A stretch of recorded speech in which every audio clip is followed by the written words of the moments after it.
Hello guys, good morning. For today's video, ipapakita ko po sa inyo kung paano po gumawa ng masarap na lasagna.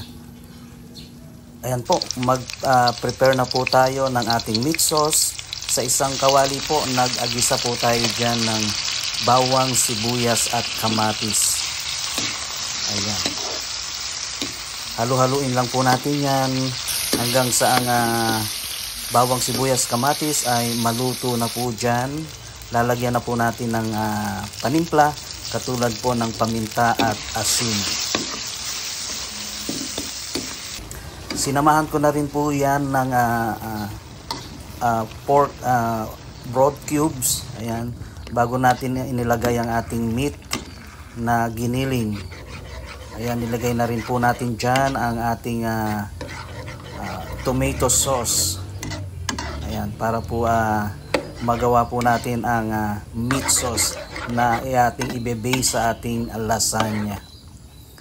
Ayan, pagkaluto po niyan ay nilagyan po natin ng ng cheese para mas masarap po ang ating lasagna.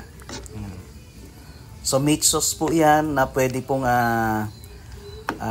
gawin para ihalo din po sa spaghetti, kaya lang po wala po iyang hotdog. Gagawa naman po tayo ng ating white sauce o tinatawag na bechamel sauce. Ayan, para po sa ating gagawing lasagna. Magme-melt lang po tayo ng butter at ilalagay po natin dyan ang isang cup ng flour.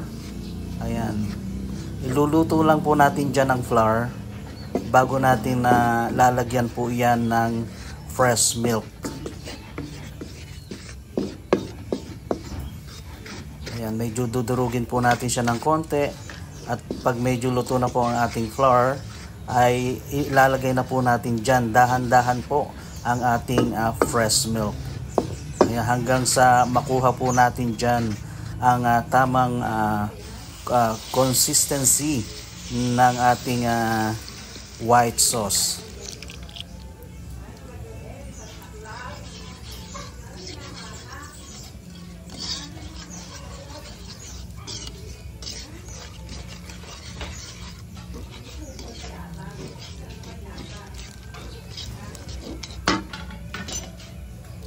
Ayan, bali dahan-dahan po ang paglalagay ng ating fresh milk hanggang sa tuluyan po nating makuha ang kanyang tamang lapot ng ating ginagawang white sauce or bechamel sauce po. Ayan, medyo okay na po siya at lumalapot-lapot na po siya ng konti. Ayan, ayan na po ang tamang consistency ng kanyang lapot ng ating white sauce na tinatawag.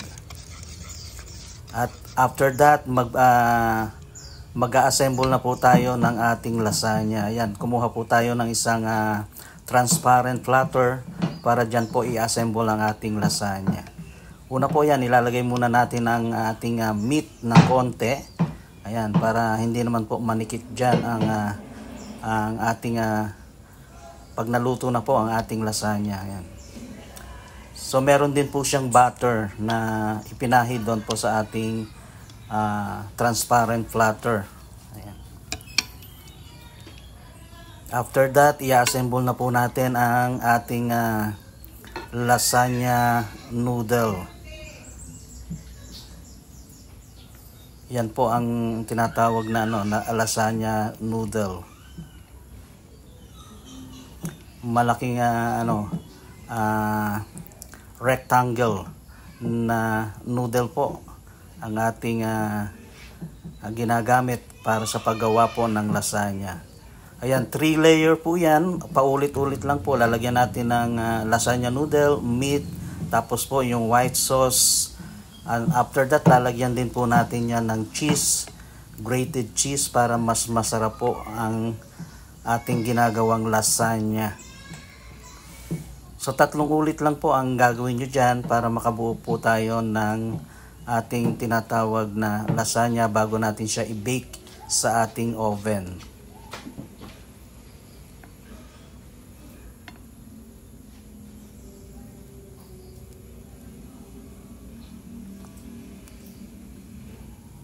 Ayan na po ang ating pangatlong layer na po yan ng ating lasagna.